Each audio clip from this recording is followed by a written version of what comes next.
Right. Hey, folks. Today I'm going to talk to you about one of my all-time favorite deadlift builders that helped me to build my biggest deadlift back in the day. All right. So firstly, thanks for joining me on my channel.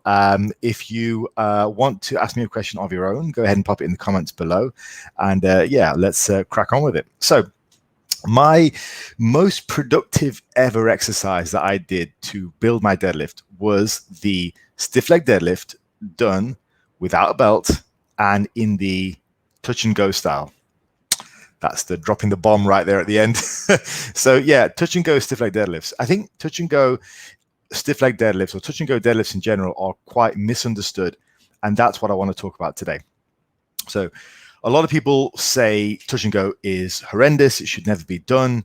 I massively disagree. It's not what I was taught, and it's not how I built my biggest ever deadlift. So in terms of, firstly, the criticisms surrounding stiff touch and go deadlifts, one, I'm not talking about bouncing the deadlifts. I'll show you some footage of me in a second, and I'm not talking about bouncing the deadlifts. I'm talking about making sure you've got a controlled touch on the floor. Now, to do that, you can't just slam the bar down. So the bar has got to be lowered under control. So in terms of sort of people who say, you'll often find that people who criticize the touch and go deadlifts tend to just drop the bar. Like, you can't do that when you're doing a touch and go deadlift. It's not how they're done. So on that note, let's go ahead and just show you kind of what I mean now. So this is kind of what I'm talking about. So this is me back in the day doing stiff leg deadlifts with about 200 kilos. This is for 3 sets of 5 that session. Look at the level of control displayed here. Look how evenly that bar touches the ground and goes back up. That is control. And I eventually got on to doing that with 240 kilos, and that was for sets of like 8. But that level of control is what I'm talking about. That's a properly performed stiff leg deadlift, touch and go. That's what I mean by touch and go stiff leg deadlifts. All right, so going back here. All right, so hopefully you kind of get what I mean, what I'm talking about when I say touch and go stiff leg deadlifts. They are not to be bounced. They are definitely not just crashed down. They should be lowered slowly. And they are done like that for a specific reason. So let's go ahead and talk a bit about sort of what the benefits are. So touch and go, first of all, it allows you to do more reps. You know, no one's going to deny that. That's exactly why we do them. They allow you to do more reps. And now more reps equals more growth in the upper back. So essentially, you're doing more volume for your back. You're not getting as much strength built from the bottom range, but that's okay. We'll cover that in a second. The idea is that you do more work, more volume. So whereas you might be able to do, I don't know, 3 to 5 dead pause reps where you're pausing on the ground and you're lifting back up again, you might get a set of 8 if you're doing a touch and go in that style. Once you've mastered it, once you get the rhythm right, that's more work for the upper back. It's more growth for the upper back. It's more strengthening for the upper back. Next is, and this is related to point 1, where is your sticking point in the conventional deadlift? Now, we used to have a saying when I was powerlifting, like if your sticking point is on the ground, then that's not a sticking point. You just had too much weight on the bar. You just got stapled, right? Now, most people's actual sticking points for the conventional deadlift are roughly about sort of knee level. They start to stall at upper shin height, and then they stall out at knee level, maybe slightly above that, depending on how fast they get up off the floor. That's the sticking point. So sticking point is not the floor. Like, yes, you're getting less practice off the floor, pulling it dead stop off the floor. So that might limit your strength development off the floor, but you're building a tremendous amount of strength in the upper back and through the sticking point. So for my money, touch and go deadlifts have their place, and I'll talk about how we might periodize them into a routine, but they're definitely not worthless. Nextly, touch and go forces you to control the bar.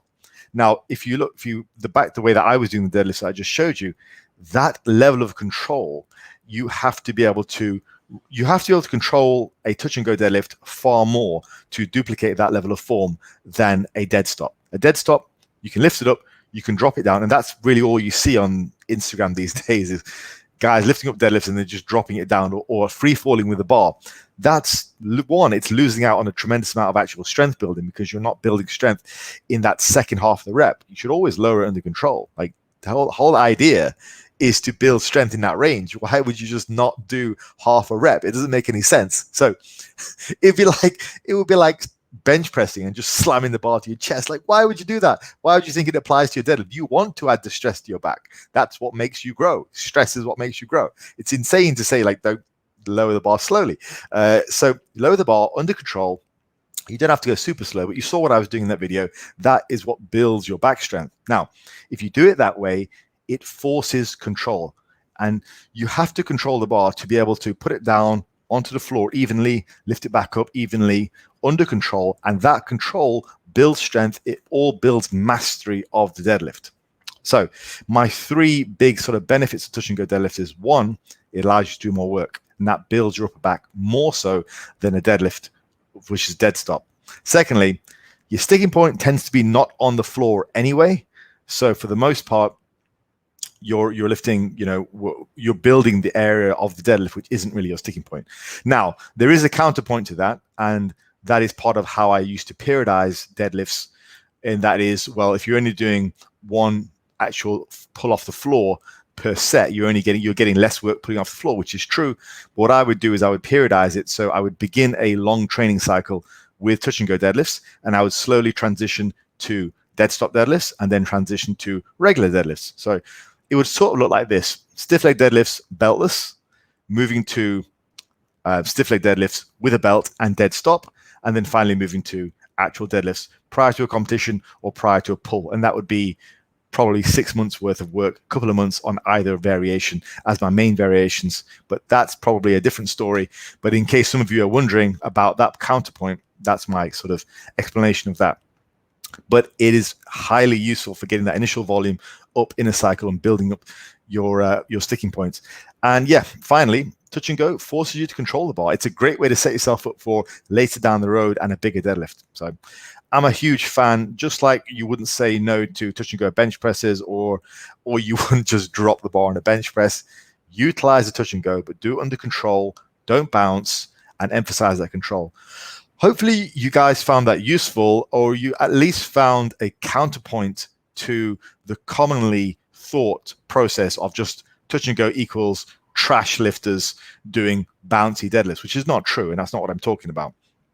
What I'm talking about is a strategic way of using touch and go stiff leg deadlifts to your benefit, because I think they're a very, very useful tool.